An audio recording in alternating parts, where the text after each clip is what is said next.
Así es que esta noche deseo compartirles algo y tiene que ver precisamente con el mensaje de este próximo domingo. Vaya conmigo a Juan capítulo 10, verso 17. Juan, el Evangelio según San Juan o el apóstol Juan, capítulo 10, verso 17, dice así: por eso me ama el Padre. Jesús está refiriéndose al mismo y dice: porque yo pongo mi vida para volverla a tomar. Verso 18, y de esto le voy a hablar un poquito ahorita. Nadie me la quita, dice el Señor, sino que yo de mí mismo la pongo o la coloco. Tengo poder para ponerla y tengo poder para volverla a tomar. Este mandamiento recibí de mi Padre. En la nueva versión o la nueva traducción viviente, este verso 18, mire lo que dice, póngame atención por favor. Verso 18, esta nueva traducción viviente dice: nadie puede quitarme la vida, sino que yo la entrego voluntariamente en sacrificio. Pues tengo la autoridad para entregarla cuando quiera y también para volver a tomarla. Esto es lo que ordenó mi Padre. La salvación para nosotros, y mi esposa repite constantemente esta frase, la salvación para nosotros fue gratis, pero para Jesús costó mucho. El hecho de que por gracia usted y yo la hayamos recibido no significa que no tuvo un costo o un precio. El Señor pagó este precio. Si usted puede descubrir lo que el Señor a nosotros nos enseña y la palabra escribe, es que hubo un momento determinado donde Jesús se encontró en dos caminos.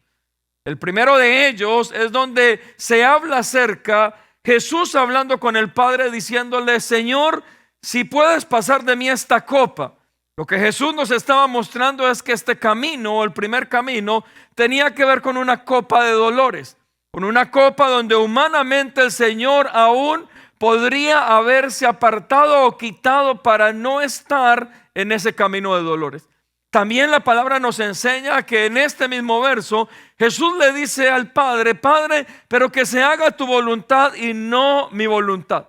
Significa que este primer camino, que es un camino de dolor, un camino de sufrimiento, de padecimiento, hacía parte de la voluntad de Dios para su Hijo amado, pero también para nosotros como creación. El segundo camino es un camino que usted y yo podemos entender intrínsecamente en la historia, y es un camino donde naturalmente usted y yo hubiésemos sacado el cuerpo para no sufrir. El segundo camino tendría que ver con una opción que usted y yo pudiéramos haber tomado, y aún el Señor en nuestra humanidad, de cero sufrimiento. No quiero sufrir y quiero hacer mi voluntad y no la voluntad del Padre, porque según lo que es el otro camino de padecimiento, de dolor, donde está la voluntad del Padre, hay un sufrimiento en el cual se tiene que pagar. Pero en este segundo camino yo tengo una libre elección. Jesús la tuvo. Jesús tenía la elección de decir: no quiero sufrir. Jesús tenía la elección de decir: entonces hago mi voluntad y no la voluntad del Padre. Ahora bien, Jesús está en estos dos caminos, está en una encrucijada. Pero lo que ocurre a través de Jesús en nuestra vida, y que después determina tal vez la historia y el futuro de toda la creación donde usted y yo estamos involucrados, es que Jesús decide tomar el camino de dolor. Jesús decide pagar un precio. Y la pregunta es: ¿por qué Jesús lo hizo? Déjeme hoy, le quiero compartir algo, y es acerca de la revelación de la vía dolorosa. No sé, en este tiempo, y especialmente los que venimos de la iglesia tradicional, tal vez usted y yo hemos visto la representación de este camino muchas veces. Tal vez usted y yo lo hemos leído, hemos visto películas, hemos visto la representación en vivo. Pero ¿alguna vez se ha preguntado usted por qué el Señor decidió tomar este camino? Cuando según Juan capítulo 10 verso 17, la versión que le leí al final, Jesús dice que nadie a Él le quita la vida. Y aquí Jesús usa una palabra que es importante para esta revelación. Y Él dice: yo voluntariamente la entrego. Lo que yo puedo descubrir es que en este camino el Señor entrega su vida y va por esta vía dolorosa, es por convicción. ¿Por convicción a qué? Esta convicción tiene que ver con la obediencia. Esta convicción tiene que ver con el creer lo que el Padre había hablado a su vida. Recuerde, si uno no tiene convicción es difícil obedecer. Usted y yo necesitamos convicción para poder obedecer. Por eso lo que les hablaba a mi esposa, ¿sabía usted que en cuanto a la parte económica de nuestra vida, el diezmo y la ofrenda necesita convicción para poder obedecer?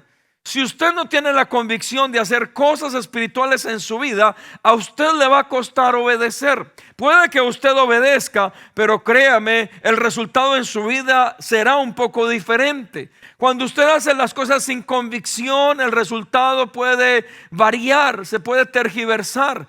Pero el Señor lo que nos está diciendo a través de Juan capítulo 10 es que Él por convicción, Él sabía lo que el Padre le había pedido. Él obedeció lo que el Padre le había pedido. Ahora bien, ¿tenía sentido lo que Dios le estaba pidiendo a Jesús que hiciera por nosotros? Definitivamente no. Por eso la convicción es la que viene y trae sobre Jesús el convencimiento para poder tomar ese camino en obediencia, no en el entendimiento de qué iba a ocurrir. Porque recuerden, el libre albedrío, Jesús pudo haber dicho: yo sé que el obedecer a mi Padre traerá dolor sobre mi vida, me costará un sacrificio, ellos me matarán, me destruirán aún físicamente, entonces yo decido mejor el otro camino. Pero la convicción de Jesús no permitió que eligiera otro camino, eligió la vía dolorosa. Número 2, lo segundo que uno encuentra en la historia de Jesús respecto a esto, lo primero es que nadie le puede quitar la vida, Él voluntariamente lo hace. Pero lo segundo es lo que dice la palabra acerca de por qué Dios entrega a su Hijo amado por nosotros, y esto es por amor. Porque Dios amó tanto la creación, amó tanto a usted y a mí, sabiendo aún que íbamos a fallar, que entregó a su Hijo único, o a su único Hijo, unigénito Hijo, por amor a nosotros. Ahora bien, si usted tiene estos dos elementos, que es la convicción de la obediencia de Cristo y lo que es el amor de Dios por nosotros, su creación, sus hijos amados, usted y yo deberíamos aprender una gran lección en esto, y es valorar el precio o el costo que ha tenido su salvación y mi salvación. Por eso le digo lo que mi esposa continuamente dice: el hecho de que a usted y a mí no nos haya valido nada y haya sido por gracia, no significa que no haya tenido un costo. Jesús pagó el costo con su propia vida. Y cuando lo encontramos atravesando este tiempo difícil, hablando del aspecto humano, para Él entendemos que sí hubo un costo. ¿Sabía usted que la vía dolorosa es el camino difícil y doloroso que eligió Cristo para ayudarnos a nosotros, sabiendo que habíamos hecho lo malo o lo incorrecto? Pero Él lo eligió. Esa era su pasión, ese era su deseo. La vía dolorosa manifiesta una decisión donde Cristo elige ser maltratado, injuriado, escupido, golpeado sin ninguna causa, porque no la había, pero solamente lo eligió por amor. Era el pago de un inocente por el culpable. Y eso es lo que representa la vía dolorosa para nosotros. Ese es el camino que escogió Cristo para podernos dar libertad a nosotros. Y usted se preguntará: pastor, ¿por qué nos está hablando de eso en este día? Porque hoy lo que deseo es que usted y yo podamos vivir dignamente de este camino que Cristo escogió. Voy a hablarle de una película, y discúlpeme, tal vez por el momento tan importante y colocarle este ejemplo. Pero hay una película de Mel Gibson que es Rescatando al Soldado Ryan, creo que es así. Y le recomiendo la película. Lo que ocurre con esto es que aún una familia se llevan sus 2 hijos al ejército, el primero muere, el segundo ya se lo vuelven a llevar, son 3 hijos, pero lo que está ocurriendo con esto es que la madre viene a decir de que no es justo que su último hijo esté en la guerra y que posiblemente lo vayan a matar. Y lo que ocurre es que el ejército de los Estados Unidos levanta un escuadrón especial solamente para irlo a rescatar a él. Y entonces en eso se basa toda la película. Matan a medio mundo por rescatar a este hombre. Y todo el escuadrón que va a rescatarlo, casi todos mueren solo rescatándolo a él. Pero lo que me impresiona de la película al final, dice que el hombre está ahí en la tumba de este comandante que había salido para poderlo rescatar. Y dice la siguiente frase: hasta el día de hoy he tratado de vivir dignamente para honrar todo lo que ustedes hicieron por mí.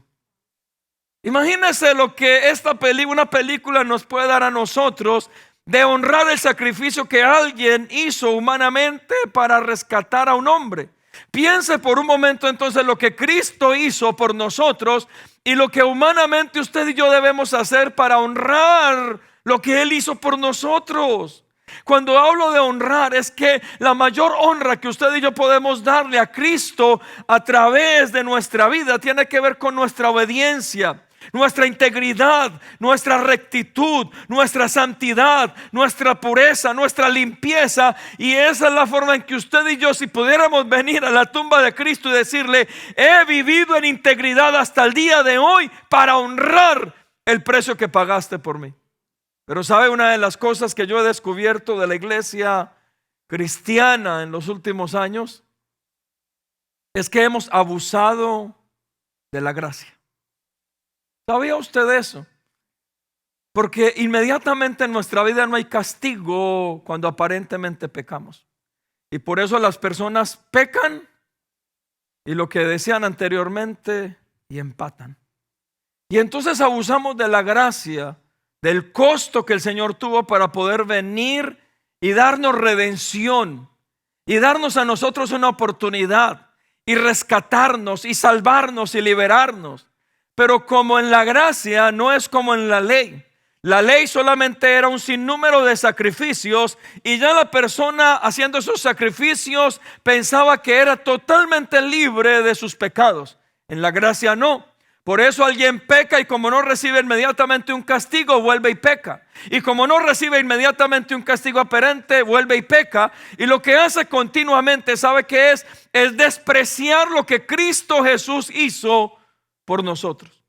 Y el problema de la iglesia cristiana en nuestro tiempo, y escúcheme, no tiene que ver con comunidad de gracia, hablo a nivel general, es que abusamos de la gracia. Abusamos que el Señor pagó un precio por nuestra vida y cuando creemos en Él deberíamos nosotros creer en lo que Él hizo por nuestra vida y volvernos dignos. Repita conmigo: digno de lo que Él hizo por nosotros en la cruz del Calvario. Esa es la mejor forma de poderlo seguir a Él, de obedecerlo, de guardar nuestra vida, de poder nosotros, como decía yo tal vez semanas atrás, de nosotros recibir ese maravilloso nombre y ese apelativo que nos define cuando nos dicen cristianos.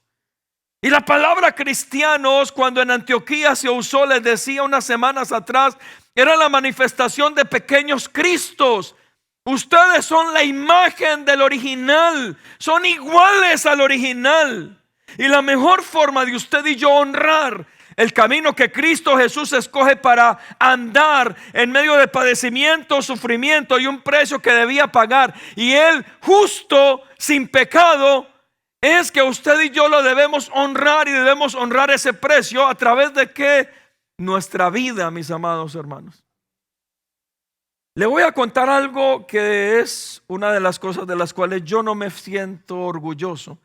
Y se los cuento con temor, y se los cuento con celo, y se los cuento tal vez con tristeza en mi propia vida. ¿Sabía usted, antes de conocer al Señor y comenzar a asistir a una iglesia cristiana a mis 19, 20 años creo, Una de las cosas que nunca se me olvida, ¿sabe qué es? Es ir a ver las procesiones en la iglesia tradicional cerca a mi casa, porque las hacían en vivo. Y después de las procesiones, ¿sabe qué hacíamos? Nos íbamos a beber.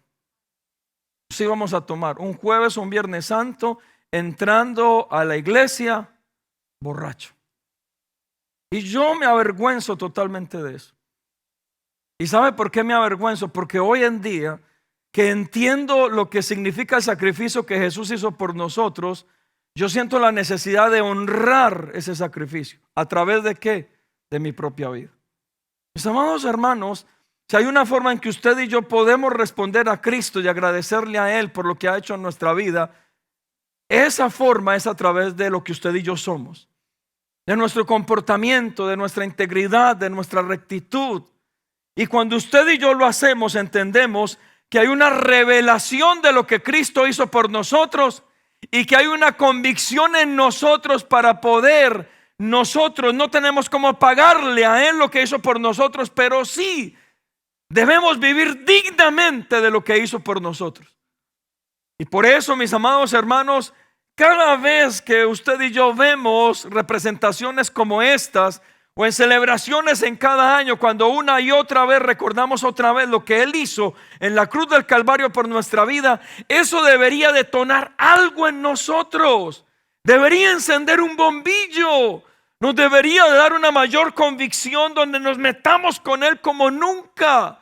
Donde usted, cada vez que esté a punto de extender su mano hacia el pecado, hacia la debilidad, se acuerde de la vía dolorosa y del precio que Él pagó por nosotros. Y cada vez que usted esté a punto de caer y de fallar y de cometer un error, el acordarse de eso como una revelación, ¿sabe qué ocurre? Usted y yo comenzamos a esforzarnos por vivir dignamente por lo que Él hizo en nuestra vida. Me parecía curioso viendo en internet y tal vez hasta un poco jocoso, que en algunas de las representaciones en vivo de lo que ocurre con Jesús, a veces sale gente de en medio del público a pelear defendiendo a Jesús. Y la verdad es un poco curioso. Y no solamente un poco curioso, yo pensaba, ¿qué tal que usted y yo pudiéramos hacer eso? Pero sabe, ya no lo podemos hacer. De esa manera no. Pero sí podemos ser dignos para hacer entender al resto del mundo y aún a nosotros mismos que lo que Jesús hizo por nosotros fue tan valioso que usted y yo nos estamos esforzando para sí mismo poderlo valorar. Y eso es lo que hoy deseo colocar en usted. Mateo capítulo 27, verso 27. Vaya conmigo, por favor. Mateo 27, 27 dice: entonces los soldados del gobernador llevaron a Jesús al pretorio y reunieron alrededor de él a toda la compañía. Y desnudándole, le echaron encima un manto de escarlata y pusieron sobre su cabeza una corona tejida de espinas y una caña en su mano derecha. E hincando la rodilla delante de él, le escarnecían diciendo: salve, rey de los judíos. Y escupiéndole, tomaban la caña y le golpeaban en la cabeza. Después de haberle escarnecido, le quitaron el manto, le pusieron sus vestidos y le llevaron para crucificarle. Cuando vino la hora sexta, hubo tinieblas sobre la tierra hasta la hora novena. Y a la hora novena Jesús clamó a gran voz diciendo: Eloí, Eloí, lama sabactani, que traducido es: Dios mío, ¿por qué me has desamparado? Y algunos de los que estaban allí decían al oírlo: mirad, llama a Elías. Y corrió uno y empapando una esponja de vinagre y poniéndola en una caña, le dio a beber diciendo: dejad, veamos si viene Elías a bajarle de aquel lugar. Mas Jesús, dando una gran voz, expiró. Jesús no escogió el defenderse. Jesús solamente escogió pagar un precio. Y por eso, si usted puede pensar un poco lo que Juan capítulo 10, verso 18 nos dice, Él tenía la autoridad y la capacidad para no permitir que nadie le quitara la vida. En otras palabras, piensen por un momento el cielo y millones de ángeles a la espera para poder defender al Hijo de Dios. No sé si usted alguna vez ha podido ver esta imagen en su cabeza. Yo lo he visto y lo quiero ver constantemente por el valor de lo que Jesús estaba haciendo y quién era Él.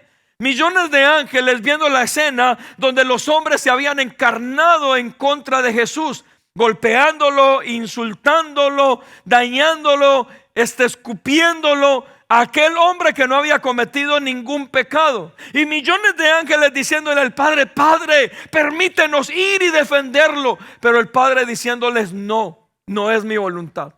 Piensen por un momento a Jesús sufriendo continuamente lo que está ocurriendo en ese momento, en lo que Él ha escogido, y Él tener la capacidad de decir: ángeles, les ordeno, vengan y defiéndanme, líbrenme de esto. Pero tampoco lo hizo. La pregunta es: ¿qué harías tú? Porque créanme, si Jesús a nivel espiritual tenía esta capacidad o autoridad, y yo lo pongo con un ejemplo, espero que usted no se incomode por este ejemplo, y especialmente en este país donde todos pueden tener un arma. ¿Sabe? Yo me negué a tener armas en mi casa por mi historia.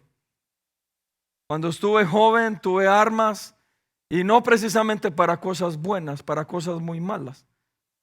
Y vi cómo las armas le hicieron tanto daño a gente cercana. Por eso le digo, usted no se incomode por este ejemplo.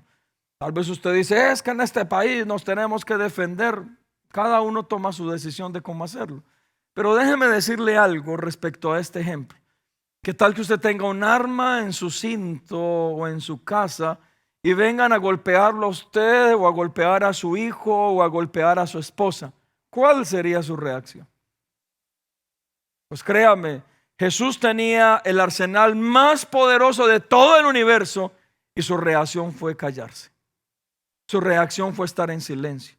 Su reacción fue no responder con violencia. ¿Tendría usted la misma capacidad si alguien quiere hacerle daño? Pastor, nos tenemos que defender. Sí, no lo dudo, definitivamente. Creo que sí. Y alguien me podría decir: pastor, pero mire el ejemplo en Lakewood, lo que ocurrió hace poquito. Si alguien no estuviera armado, lo que se hubiera armado. Sí, yo entiendo, créanme. Y aplica. Gracias a Dios había alguien armado dentro de ese lugar para detener lo que pudo haber ocurrido. Pero mi pregunta va más allá para usted. Si usted tiene la capacidad en sus manos de defenderse, y si usted tiene la capacidad en sus manos de hacer algo, pero lo que Dios está tratando de hacer con usted hace parte de su voluntad, ¿usted qué haría? ¿Permitiría la voluntad de Dios o usted se defendería humanamente? Porque créame, a veces Dios va a hacer cosas como estas, y aún con su propio hijo lo hizo. Señor tenía la capacidad y la autoridad, tal vez del escuadrón y del ejército más grande del universo, pero solamente por vivir la voluntad del Padre se quedó callado. Que lo escupieran, que lo golpearan, que lo violentaran y que le hicieran todo porque Él mismo lo había escogido. Ahí es donde el Señor nos da una lección a nosotros, y es donde usted y yo deberíamos vivir dignamente de lo que Él representa en nuestra vida. Isaías capítulo 53 verso 4 dice: ciertamente, y esta es parte de la profecía de Isaías, ciertamente llevó Él nuestras enfermedades y sufrió nuestros dolores, y nosotros le tuvimos por azotado, por herido de Dios y abatido. Mas Él herido fue por nuestras rebeliones, molido por nuestro pecado. El castigo de nuestra paz fue sobre Él. Significa que si Jesús no hubiera pasado lo que pasó, tal vez usted y yo no tendríamos la oportunidad de haber sido rescatados y tener la paz y la bendición de haber sido perdonados. Mis amados hermanos, usted podría morir por un justo, por alguien que usted diga: meto la mano en el fuego porque sé que no lo hizo. Pero morir por un culpable, es ahí donde está la manifestación perfecta del amor. Morir por alguien sabiendo que es culpable. Y sabía que eso éramos usted y yo, culpables. Pero la vía dolorosa o el camino que Jesús escoge nos limpia de todo pecado y de toda culpabilidad. Y usted y yo nos deberíamos de hacer dignos de ese precio que Él pagó en la cruz del Calvario. Mire, rápidamente le hablo de 3 cosas que representan la vía dolorosa. La primera, la vía dolorosa representa el precio que se pagó para nuestro perdón. Significa que nuestro perdón sí tuvo un precio. No fue gratis, mis amados hermanos. Tuvo un precio. Mateo capítulo 26, verso 39 dice: yendo un poco adelante, se postró sobre su rostro orando y diciendo: Padre mío, si es posible, pasa de mí esta copa, pero que no sea como yo quiero, sino como tú quieres. Verso 42. Otra vez fue y oró por segunda vez diciendo: Padre mío, si no puedes pasar de mí esta copa, sino que yo la beba, hágase tu voluntad. Mis amados hermanos, Jesús es claro. Jesús humanamente no quería atravesar este momento, pero Él lo hizo por amor.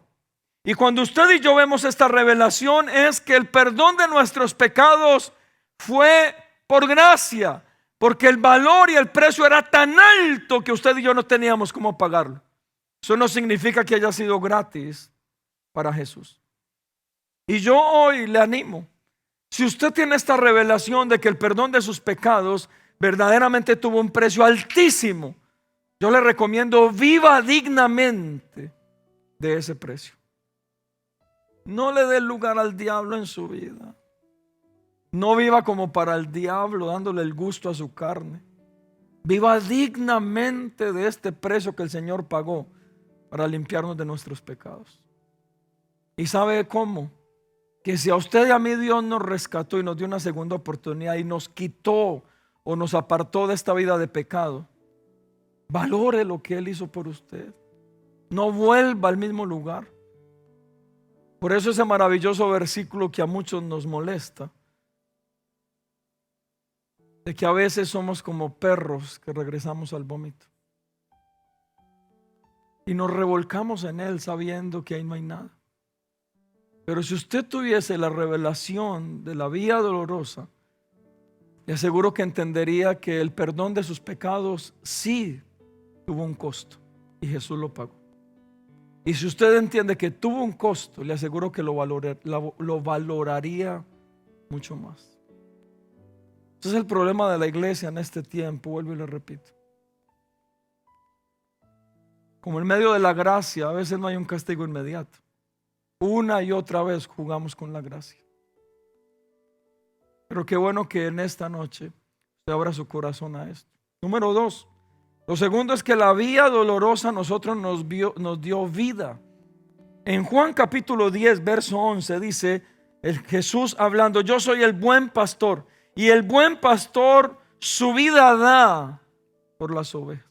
Significa que Él dio su vida para que usted y yo vivamos.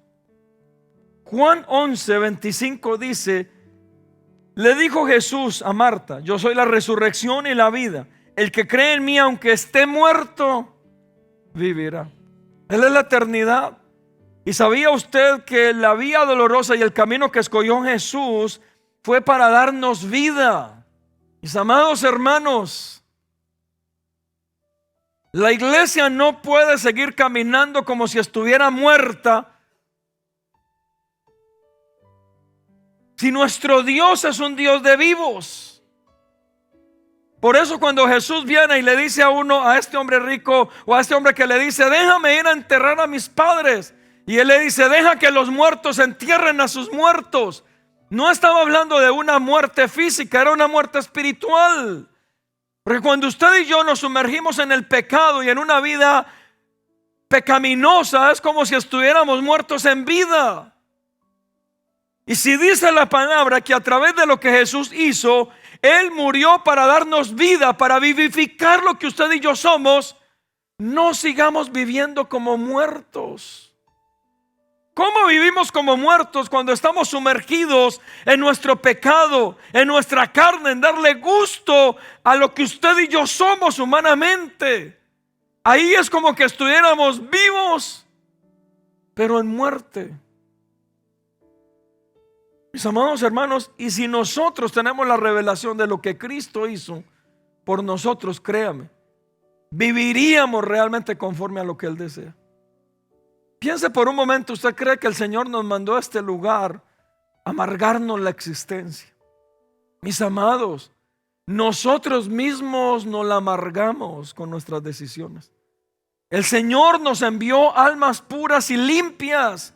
Por eso los bebés son puros y limpios, sin mancha. No hay un grado de conciencia que los lleve al pecado. Claro, hay una naturaleza pecaminosa que después tiene que haber una libertad a través de Cristo Jesús. Pero cuando usted y yo ya crecemos y somos adultos, el 99% de los problemas y de la amargura en nuestra vida es a causa de nuestras decisiones, no de lo que Dios desea para nuestra vida. ¿Y usted cree que el Señor nos mandó a este lugar a amargarnos la existencia? La diferencia es que usted y yo no la hemos amargado. Pero mis hermanos, yo quiero darle a usted una esperanza. El problema no es cómo comencemos, sino cómo terminamos.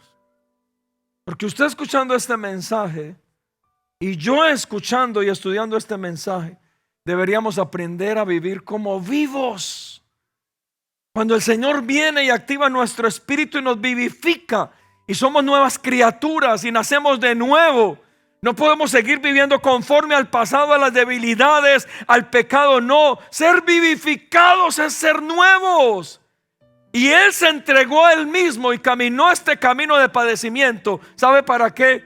Para darnos vida. Porque estábamos muertos en nuestros pecados y en el deleite de nuestra humanidad. Por eso, mis amados hermanos, tenemos que ser dignos de lo que Él ha hecho por nosotros. Y tercero, la vía dolorosa, ¿sabe qué hizo en nuestra vida? Nos dio una victoria total, no parcial, total. Juan capítulo 1, verso 29, y es increíble la revelación del apóstol Juan en su evangelio. Juan capítulo 1, verso 29 dice: el siguiente día vio Juan a Jesús que venía a él y dijo: he aquí el Cordero de Dios que quita el pecado del mundo. Hebreos capítulo 10 verso 11 dice: y ciertamente, Hebreos 10, 11, y ciertamente todo sacerdote está día tras día ministrando y ofreciendo muchas veces los mismos sacrificios. Está hablando del Antiguo Testamento, lo que el sacerdote tenía que hacer en el templo. Y dice: muchos sacrificios que nunca pueden quitar los pecados. Pero mire lo que dice el verso 12: pero Cristo, habiendo ofrecido una vez y para siempre un solo sacrificio por los pecados, se ha sentado a la diestra de Dios. ¿Y sabe por qué? Porque se dice que Cristo Jesús era el sacrificio perfecto, una sola vez hecho y para siempre. Y ahí fue nuestra libertad y nuestra salvación. Y quiero darle una cuña así bien importante. Cuidado en este tiempo, como en los tiempos de Jesús, de este grupo que se ha levantado para judaizar a la iglesia, para obligarlo a estudiar hebreo, griego, que el entendimiento del Antiguo Testamento, de todos los sacrificios, para que hagamos un montón tal vez de sacrificios y de rituales que se hacían en el Antiguo Testamento, porque enseñan que según eso debemos volverlo a hacer. Pero ¿sabe ellos qué no entienden? Lo que dice Hebreos y el versículo que acabamos de decir, que ya se hizo un sacrificio y solamente con ese sacrificio y para siempre ya no es necesario más sacrificios, especialmente de animales y de derramamiento de sangre. Cuando yo entiendo eso, veo de que a través de Cristo Jesús hubo una victoria total para nosotros, donde Él tomó el derecho legal sobre el diablo, sobre la muerte misma, sobre la creación, se sentó a la diestra del Padre y en aquel lugar a gobernar su creación. Cuando yo entiendo eso, mis amados hermanos, y aquí es donde yo quiero que ustedes puedan pensar, yo sé quién tiene el derecho legal y la autoridad sobre mi vida, que no es el diablo, por mucho que nos quiera dañar, sino que es Él, el que pagó un precio para tomar ese derecho legal, y que Él, sentado a la diestra del Padre, tiene toda capacidad y autoridad para hacer conforme a su perfecta voluntad en la vida de cada uno de nosotros. Significa, y esto es lo que a mí me guarda del temor al diablo, porque créame, a veces uno pensaría que el diablo tiene más poder y autoridad que el mismo Dios por todo lo que uno puede ver, pero eso es mentira. Cuando yo creo en esto y tengo esta revelación de lo que Cristo Jesús hizo en la cruz del Calvario, ¿sabe uno de los resultados que viene sobre nuestra vida? Le dejamos de tener temor al diablo. Usted no le debería seguir teniendo temor al diablo. Usted téngale respeto porque sabe que es un contrincante y que tiene la capacidad de venir y hacerte la vida imposible a raticos. Pero deje de tenerle temor al diablo. Y la forma en que a usted se le va el temor por el diablo, ¿sabe cuál es? La revelación de lo que Cristo Jesús hizo en la cruz del Calvario como el único y verdadero sacrificio para perdón de nuestros pecados. Y que está a la diestra de Dios Padre, ¿sabe para qué? Para gobernar y dirigir su creación. Y cuando usted lo ve de esa forma, ¿sabe qué ocurre? Hermanos, usted le pierde el temor al diablo. Porque algunos se mantienen ariscos solamente pensando: ay, ¿cuándo el diablo me va a tocar? Ay, ¿cuándo el diablo me va a dañar? Ay, ay, se levantó el diablo. Ay, qué susto. Deje de empoderar al diablo con el poder que no tiene. Porque cuando usted y yo tenemos esta revelación del camino que Cristo Jesús caminó para podernos traer libertad y salvación, usted y yo sabemos a quién darle el poder. Es a Él, no al diablo. Y escúcheme algo, se lo digo con todo mi corazón. Y ahí es donde usted, a través de esta revelación, deja de servirle a usted al diablo con sus temores y comienza a servirle a Dios con su valentía. ¿Cuántos dicen amén a eso? Y eso es lo que celebramos en este día. Que el Señor Jesús decidió un camino de dolor, de padecimiento. Y ese camino de dolor y padecimiento fue por usted y por mí, Él sabiendo que le íbamos a fallar y que íbamos a pecar. Pero ¿sabe cuál es mi única recomendación como pastor, hermanos? Viva dignamente de este precio que el Señor pagó. Esfuércese, haga lo mejor posible, viva en rectitud, viva en integridad. Deje esa pelea mental en este tiempo que la gente está tratando de, pensaría yo, de normalizar cosas que antes no eran normales. Mire, si usted duda que algo que usted vaya a hacer no es bueno, no lo haga. Guárdese para el Señor. Es que fulano de tal lo haga. Ay, a él que se condene. Usted no lo haga. Porque eso es vivir dignamente. Dignamente, honrando el camino que el Señor escogió para redimirnos, para limpiarnos y para perdonarnos. Eso es vivir dignamente. Y cuando la iglesia de Jesucristo en este tiempo entendamos la importancia de vivir de esa forma y la revelación de lo que Cristo hizo por amor a nosotros, la iglesia se encaminaría en una estructura de santidad,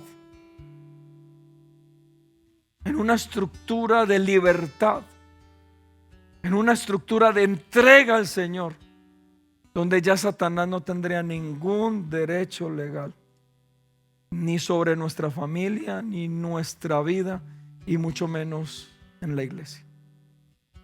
Pero mis amados hermanos, si algo le queda de este mensaje, y el día domingo voy a hablar algunas cosas también referente a esto. Vivamos dignos o dignamente, conforme al precio que el Señor pagó por amor a nosotros, aun siendo pecadores.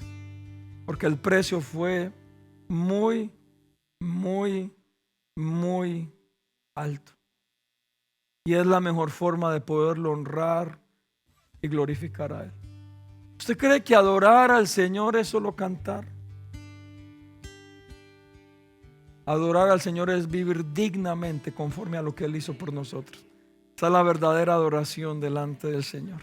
¿Cuántos dicen amén? Y si usted quiere adorar al Señor con su vida, cante, adore, entone salmos, pero más que eso, viva dignamente conforme a lo que Él hizo por amor por usted y por mí. ¿Cuántos dicen amén? ¿Por qué no se para ahí donde está? Y yo sé que este momento es bastante importante para nuestras vidas, el recordar una vez más lo que el Señor hizo en aquella cruz. Lo que les decía, el domingo de resurrección en los Estados Unidos es el servicio más visitado de todo el país y el segundo más importante en el año para las iglesias cristianas. Pero ¿sabe qué es lo más triste para mí? Que muchos solo se acuerden de esto un domingo al año, cuando deberíamos vivir cada día del año conforme a esta revelación del precio y del costo que el Señor pagó para podernos dar a nosotros libertad, redención, para perdonar nuestros pecados. No debería de ser un evento al año, debería de ser todos los días de nuestra vida, de una manera vivencial, demostrarle y manifestarle al Señor cuán agradecidos estamos con Él. Y tal vez tú y yo hemos fallado, claro que hemos fallado, pero sabes, una y otra vez tenemos la capacidad de acceder al Padre, porque es por gracia, y accediendo al Padre, colocarnos a cuentas para que Él nos limpie, nos perdone, y para poder hacer la voluntad del Padre en nuestra vida. No sé cómo estás en esta noche, pero sí quiero hoy animarte a algo. Vivamos dignamente, honrando lo que el Señor hizo por amor a nosotros. Que cada vez que tú vayas a extender tu mano hacia el pecado, te acuerdes, que el Espíritu Santo te recuerde lo que el Señor hizo por amor, lo que el Señor hizo por ti, por tu vida. Cómo el perdón de tus pecados le costó a Él escupitajos, golpes, escarnio, dolor físico. Cómo el perdón de nuestros pecados sí tuvo un costo y Él lo pagó voluntariamente. Y hoy solo te animo a algo: esfuérzate o esforcémonos por vivir dignamente conforme a lo que el Señor hizo por amor, por amor. Nadie lo obligó. Dice que Él voluntariamente entregó su vida, porque nadie se la podía quitar. Por eso voluntariamente la entregó. Pero ¿sabes qué es lo más curioso de esto? Es que tal vez cuando Él nos veía, a pesar de vernos en nuestros pecados, de vernos en nuestras debilidades, Él creyó en nosotros, de que tú y yo algún momento tomaríamos una buena decisión, apartarnos de todo eso y honrar y vivir conforme a lo que Él estaba haciendo en ese momento. Señor Jesús, yo te doy gracias. Te doy gracias por haber escogido ese camino, la vía dolorosa de padecimiento, de dolor físico, emocional. Gracias por haber escogido ese camino para poder cumplir la voluntad del Padre, pero también, Señor, para poder perdonar nuestros pecados, limpiarnos y redimirnos. Y en esta noche, Señor, cada uno de nosotros, Señor, hablamos delante de ti que nos esforzaremos por vivir dignamente conforme a ese sacrificio. Háblanos en esta noche. Dirígenos. Tráenos paz. Que en esta noche, Señor, podamos tener esa revelación de lo que tú has hecho por amor a nosotros. En el nombre de Jesús.